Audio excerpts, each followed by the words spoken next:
Gemini. Hello, my dear Gemini. Welcome back sa ating YouTube channel. My name is RJ, your tarot card reader.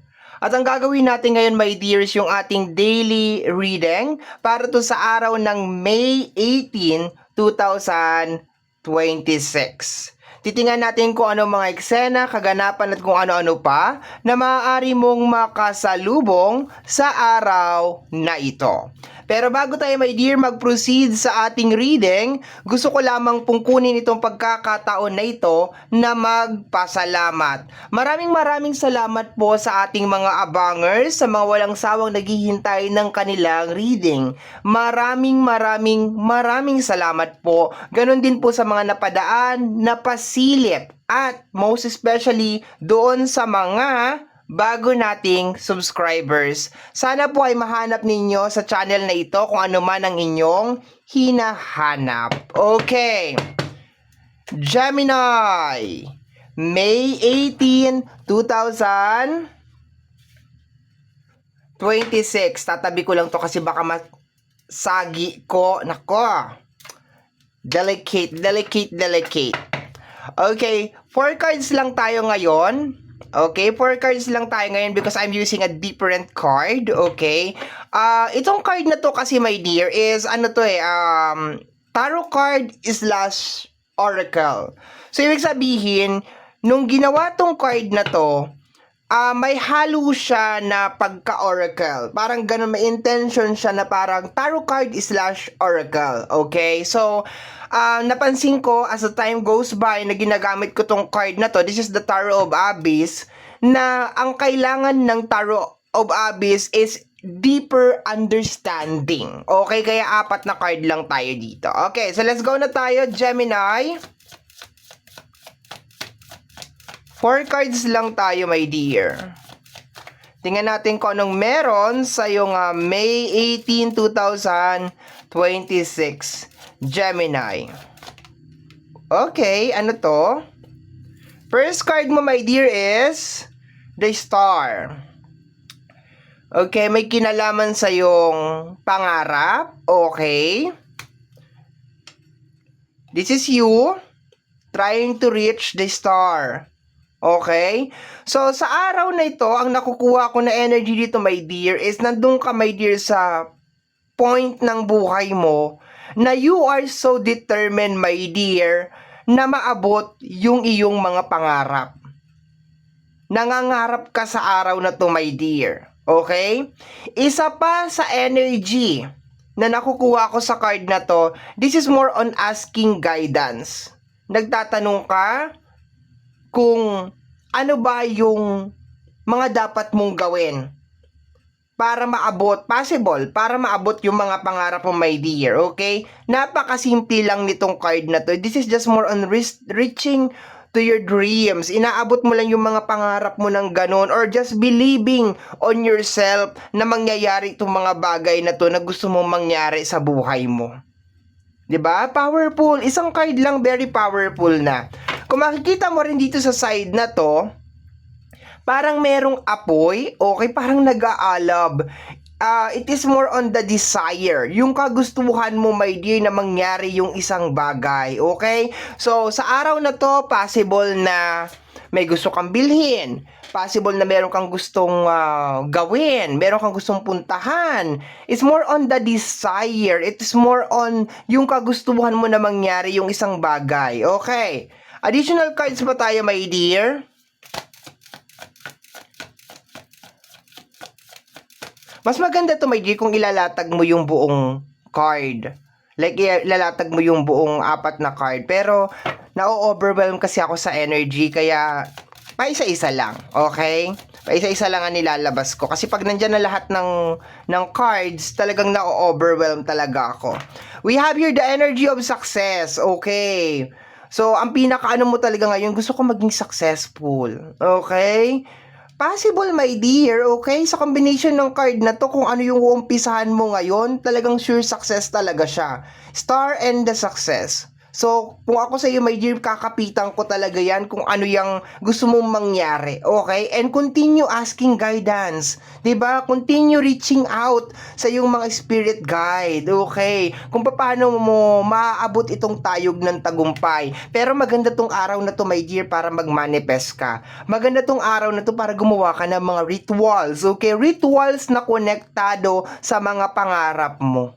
Okay? So, iba-iba kasi ang tao. Meron kasi mga tao na simpleng prayers lang, okay na. Meron naman mga, yung ang dami-dami pong mga pinaggagawa para matupad lang yung kanilang mga pangarap. Pero kahit saan man doon, it really doesn't matter kung simple prayer or may kasamang ritual, okay? Kahit saan doon, okay lang yan. Okay? Go for it. Tuloy-tuloy mo lang yan. Okay? May kinalaman sa success. Okay? This is a confirmation, my dear, na may success na parating sa'yo. Okay? Hindi man eksakto ngayong May 18, 2026, pero pag inumpisahan mo siyang gawin ngayon, sure success yan. Okay? Kasi meron kang 6 of Wands. Let me see, my dear Gemini. Let me see. What is this? We have here the 2 of Swords. Okay. May hawak na dalawang mask. Empty face. Okay. I think nahihirapan ka dito, my dear. Okay, for some of you, mahihirapan kayo. Kahit na siguro nararamdaman mo na or maramdaman mo ngayong araw na to, my dear, na kailangan mong gawin yung isang bagay. For some of you is nahihirapan kayo. Siguro yung iba sa inyo is hindi ninyo alam kung paano ninyo ipipresent yung sarili ninyo sa mundo. Okay? Hindi ninyo alam kung paano kayo haharap sa tao. Okay? Kadalasan, may pag lumalabas tong card na to, it is just more on a reminder sa'yo, sa atin, na walang tamang paraan kung paano natin ipipresent yung sarili natin sa mundo. Kasi iba-iba ng taste yung tao. So, if you will try to please other people, walang mangyayari, my dear. So, dito may ginandun ka sa moment na ano kayang maskara ang gagamitin ko? Eto kaya o eto kaya? It's more on kung paano mo ipupush itong bagay na ito. Kailangan ba lagi ka nakangiti? Kailangan ba lagi ka nakasimangon? Kailangan ba itago mo yung emotion mo? Nandun ka sa moment na yun. Okay? So, it is a clear message over here na sa araw na to, kahit na siguro nararamdaman mo na meron kang kailangang gawin para maumpisahan itong success na gusto mo, nandun ka, my dear, sa point ng buhay mo na nahihirapan ka. Bakit? Magulo yung isip mo. This is energy ng sword. So, although yung picture o yung images may kinalaman sa energy ng mass, kung paano mo ipepresent yung sarili mo, possible, my dear, na yung utak mo sa oras na to is masyadong naguguluhan. Kasi bakit? Napakarami mong information na na-absorb. Isa sa example, my dear, is yung mga beliefs. Yung mga unlimited na paniniwala natin sa buhay na bawal yung ganito, bawal yung ganyan, bawal yung ganon. Ito na sasabihin ko sa iyo, my dear Gemini. Hindi ko naman sinasabing hindi totoo yung mga beliefs na yan. Hindi ko sinasabing hindi totoo yan. Pero, bakit ka maniniwala sa isang beliefs ng isang tao kung ikaw mismo hindi ka naniniwala? 'Di ba? Uulitin ko, my dear Gemini.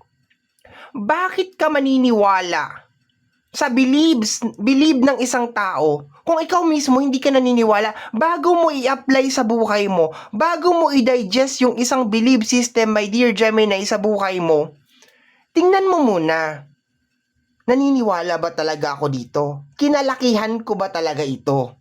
Ito ba talaga yung sinisigaw ng inner soul ko? Kasi minsan, my dear, sorry to say this, ayoko mag-promote ng anxiety. Meron mga tao na ipapasa nila yung belief system nila sa'yo kasi alam nila na pag pinasa nila yung belief system nila sa'yo, makukurap ka. Uulitin ko, my dear. minsan merong mga tao na ipapasa nila sa'yo yung paniniwala nila. Although siguro nagwo-work sa kanila yung paniniwala nila na yun. Gumagana sa kanila yun.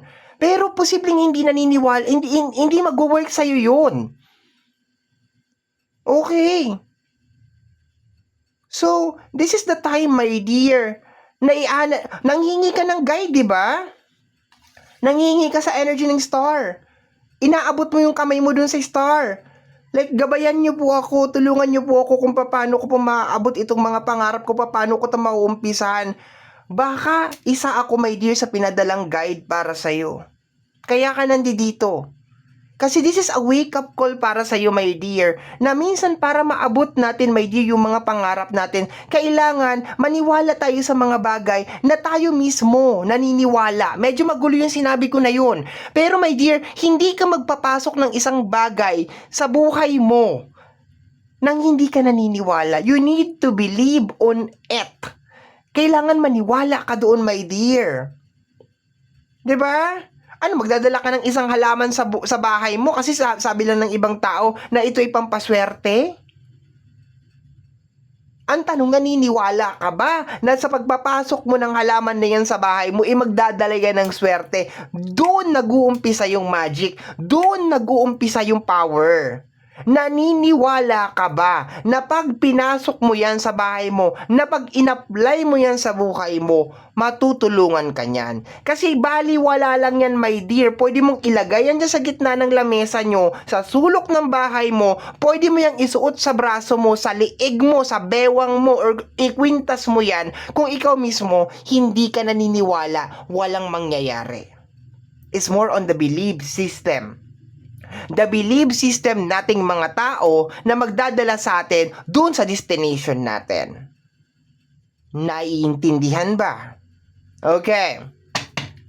Gemini. Sabi ko sa iyo, maski 4 na card lang to, this card is very powerful. Itong tarot, babis, napaka-powerful nito. As long as magkaroon kayo ng connection. As long as mag-bind kayo. Maski isang card nga lang eh. Let me see, Gemini. Next card. Oh, may bonus card ka. We have here the Three of Wands.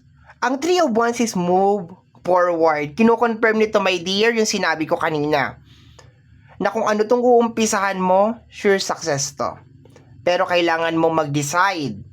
Kailangan mo mag-decide na susulong ka at igagrab mo to. Hindi to dadaan, my dear, sa harapan mo sasabihin, Gemini, nandito ako.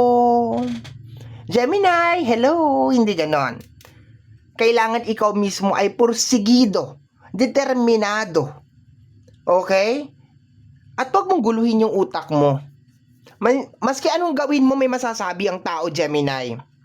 Maski anong gawin mo. Maski halikan mo ang paa nila, halikan mo lahat sa kanila, sambahin mo sila, purihin mo sila, may masasabi ang tao. So, anong gagawin mo? Magpakatotoo. Just be yourself. Okay? Pero make sure mo rin na, 'di ba, hindi ka gumagawa ng hindi maganda. May limitation din ang pagiging be yourself. Okay? Magtatagal tayo pag pinaliwanag ko yung be yourself. Basta just be yourself. Okay? So, this is a good card, my dear Gemini. Very, very, very good. Napakaganda. Kasi kino-confirm nito, my dear, na meron pang mga opportunity na naghihintay sa'yo. May mga bagay pa, my dear, na magaganda na nakalaan sa'yo, my dear. You just need to start sa araw na to. Umpisahan mo ngayon, my dear. Okay? Next card is the Four of... Ano daw? Nabilaukan ako dahil nabulunan ako ng sarili kong laway. Okay? The Four of Sword, no? The Four of Sword, energy na nagre-release ng stable na energy. Okay? Posible magdadala sa'yo ng kaginhawaan, kasaganahan, yung makakapagpahinga ka ng tahimik, yung makakatulog ka ng payapa. Okay. So, kung sa career, maganda to, my dear.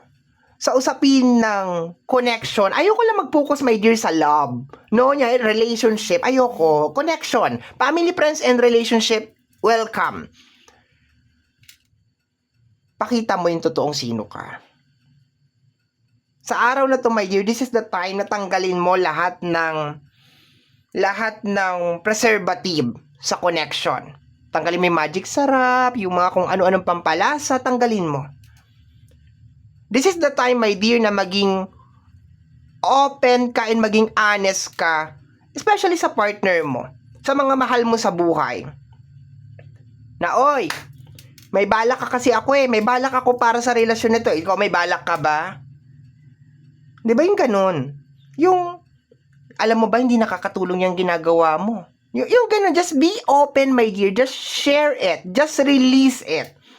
Okay? And tingnan mo kung ano yung magiging reaction. Alam ko, may mga tao na magiging violent, magre-react na, wala naman akong ginagawa masama, pero at least nasabi mo. 'Di ba? Okay. So, my dear Gemini, yan ang nasagap natin na message, energy, para sa araw na ito, May 18, 2026.